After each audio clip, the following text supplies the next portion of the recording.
বন্ধুগণ সবাইকে নমস্কার। আজকে রান্না করব পোমা মাছ। পোমা মাছ আমরা খাইতে ভালোবাসি, বলি পোমা তো, তাই প্রায় আমার পোমা মাছ খাই।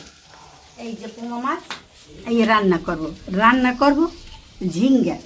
ঝিঙ্গা বার আমার গাছের ঝিঙ্গা সকালে তুলে আনছি। এই যেমন ঝিঙ্গা দেখেন সুন্দর, মাছগুলো কেমন সুন্দর।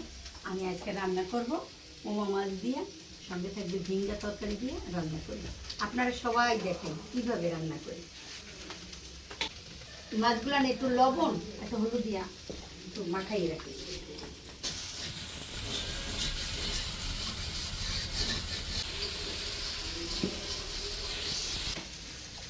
এখন আমি চুলায় আগুন ধরাই দেব। চুলায় আগুন ধরছে, এখন আমি কড়াইটা চুলোর উপর দিয়ে দেব। কড়াইতে গরম হইতে হইতে আমি মাছগুলি মেখে নেব।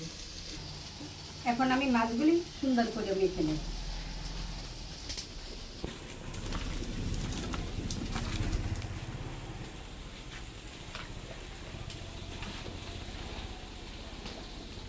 কড়াই দিয়ে দেব মাছ ভাজার জন্য, দিয়ে দেব সয়াবিন তেল।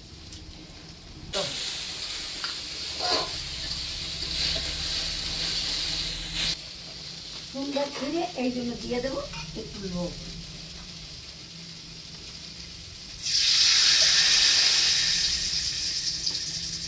আপনারা এইভাবে দিয়ে দেখবেন, ভাজার আগে একটু লবণ দিয়ে, লবণ মাছগুলি তাড়াতাড়ি ফিরবে।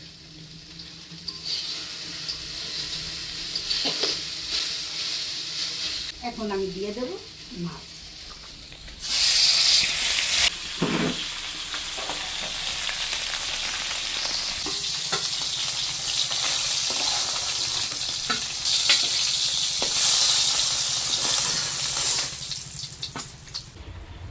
এখন আমি এই পোমা মাছ আর ঝিঙ্গে রান্নবো কাঁচা জলে। মশলা কষাবো না, জল দেবো, জল ফুটাবো, মশলা দেবো, তারপরে রান্না করবো। দেখেন কীভাবে রান্না করবো। জল ফুটে উঠছে, এখন আমি প্রথমত পরিমাণ মতো মরিচের গুঁড়ো দেবো।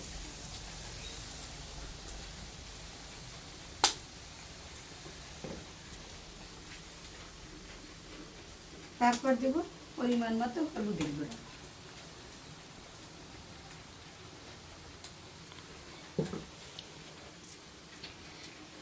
দেব স্বাদ মতো লবণ।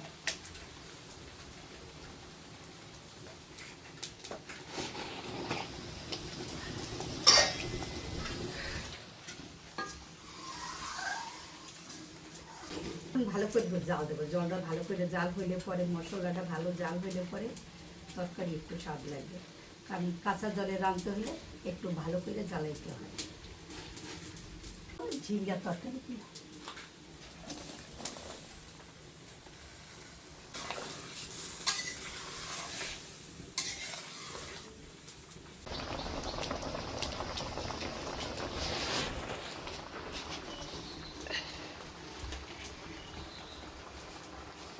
তরকারি সিদ্ধ হয়ে গেছে, এখন আমি দিয়ে দেব মাছগুলো।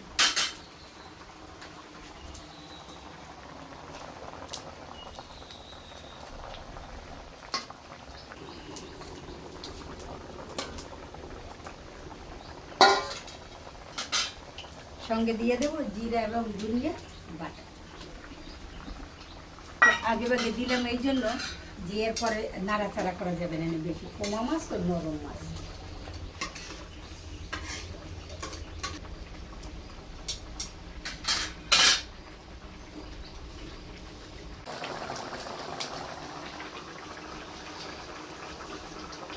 আমার তরকারি হয়ে গেছে, এখন আমি নামাবো।